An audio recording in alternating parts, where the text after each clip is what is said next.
TFA fam, welcome back in. It is week 5. We have injuries, we have bye week starting. So let's not waste any time. Let's dive right into our top 36 wide receiver rankings for this week. Kicking things off with wide receiver ones. We have CeeDee Lamb at the top, followed by Jamar Chase, Nico Collins, Justin Jefferson, Malik Neighbors, DK Metcalf, Jaden Reed. Welcome to the show. Chris Godwin, Mike Evans, Amari Cooper, Drake London, and Marvin Harrison Jr. at wide receiver 12. Just a couple of guys to touch on here among the top 12. I'm going to kick things off with Nico Collins. The Bills have actually given up the fewest fantasy points per game to wide receivers, but they haven't exactly been tested. Week 1 went up against a super inconsistent Cardinals offense. Week 2 was the game that Tua got concussed and wasn't playing particularly well leading up to that. Week 3 was a matchup against the dismal Jags offense. And last week, Lamar dropped back 18 times while Derrick Henry just ran it down their throats. This will be their biggest test by far. I can't imagine they have Mixon run the ball 25 plus times with him coming off of an injury. Regardless, Nico is an absolute alpha, having put up over 100 receiving yards in 3 of his first 4 games this year. He's also seen double-digit targets in 3 straight games. That's helped him push to 11th in target share among wide receivers, as well as 9th in air yard share. Moving on to Jaden Reed. In his 2 games with Jordan Love this year, he has finished as a top 2 wide receiver in half PPR scoring in both of those games. Now gets a matchup against a Rams defense, allowing the 6th most half PPR points per game to wideouts. They also run zone coverage at the 5th highest rate, and Jaden Reed absolutely crushes against zone, putting up 4.78 yards per route run, which leads the league among wide receivers with more than 25 routes run.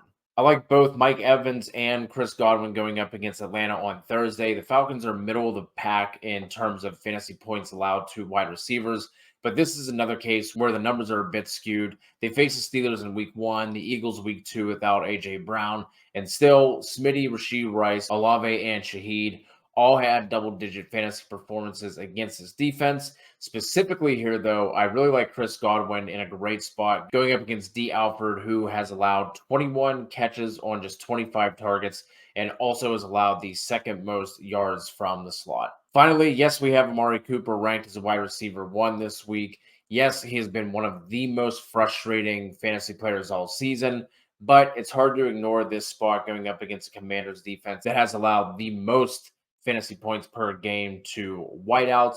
Just close your eyes, hold your nose, and get him into your lineups this week. Moving on to our wide receiver 2s, we have Deebo Samuel, wide receiver 13, followed by Garrett Wilson, Chris Olave, DJ Moore, Stephon Diggs, Brandon Ayuk, Deontay Johnson, George Pickens, Zay Flowers, Brian Thomas Jr., Xavier Worthy, and Terry McLaurin at wide receiver 24.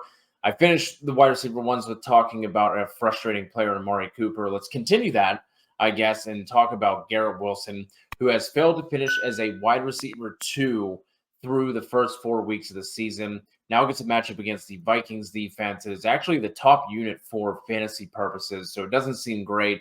But Minnesota is actually allowing the 4th most fantasy points per game to opposing wideouts.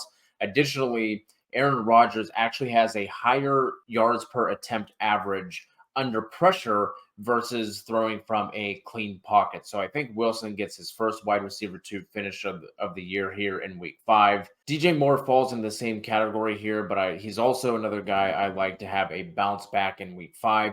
Going up against a Panthers defense that is allowing the 5th highest net passing yards per attempt. DJ Moore ranks 9th in raw targets with 36, and he also has the 12th most deep targets among wide receivers. The big thing here is Caleb Williams has really struggled under pressure. The Bears' offensive line is not doing him any favors in that department, but the Panthers rank dead last in the league in pressure rate. Also have a little revenge game narrative here, which never hurts. On the flip side of some of these inconsistent and frustrating wide receivers is Brian Thomas Jr., the rookie who has quietly been pretty consistent, coming in as wide receiver 27 or better in 3 of the first 4 weeks, despite playing for a Jags team that just absolutely just seems lost. The Colts have allowed the 9th most fantasy points per game to wideouts, and BTJ has come in as a top 20 wide receiver across several efficiency metrics. including yards per route run, yards per target, yards per reception. He also has the third highest route win rate according to Player Profiler. It doesn't feel great leaning on this offense, but BTJ can come through with or without volume like we've seen him do through the first 4 weeks. Xavier Worthy is going to be a boom bust wide receiver 2 here, but it's hard not to click on his name this week considering the Chiefs' injuries as well as the injuries to the wide receivers across the board. Also have 4 teams on bye week. Worthy should be the focal point of the offense behind Kelsey, and it feels like the Chiefs have no choice but to start scheming up touches for him. Let's keep it rolling. Going to kick off our wide receiver 3s with Tyreek Hill at wide receiver 25, followed by Michael Pittman, T. Higgins, Dontavian Wicks, Christian Kirk, Rashid Shaheed, Jackson Smith-Njigba, Khalil Shakir, Courtland Sutton, Darnell Mooney, Wan'Dale Robinson, and Jerry Jeudy at wide receiver 36. Going to start it with Michael Pittman here. The Jags have allowed the 5th most fantasy points per game to wideouts. You feel a little bit better about Pittman if it's Flacco under center, but even if it is Richardson, we saw him go to Pittman early and often last week before getting hurt. 3 of his first 4 pass attempts went Pittman's way. He caught 2 of those for 60 yards. Jonathan Taylor may miss this game as well, which could open up even more opportunities for the passing game in general, but especially if Richardson misses. Christian Kirk is another Jags wide receiver that I like. Already talked about Brian Thomas Jr., so don't need to go too deep on this one.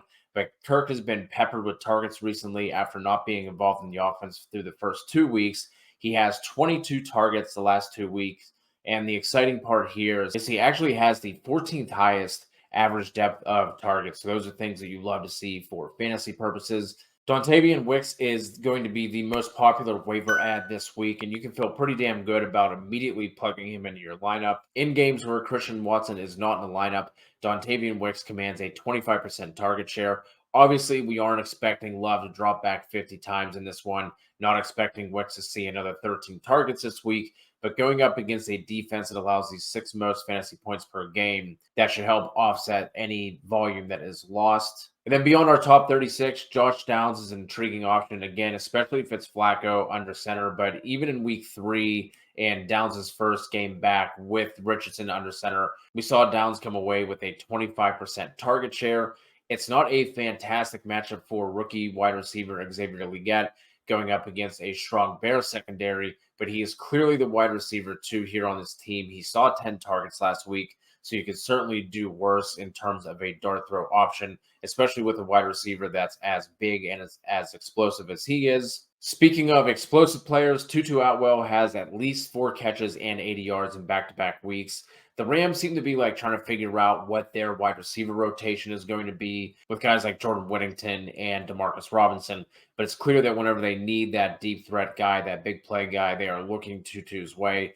Now they get a matchup against the Packers, who are allowing the 7th most points per game to wide receivers. Last but not least, Brandon Cooks is going to be out for week 5, potentially even longer, due to an infection that he picked up in his knee. This could open up more looks for Jalen Tolbert, who does have 2 top 25 finishes on the year. Lamb is obviously going to draw the most attention in this matchup going up against Pittsburgh, so you could do worse for a wide receiver 3 or a deep flex type of play.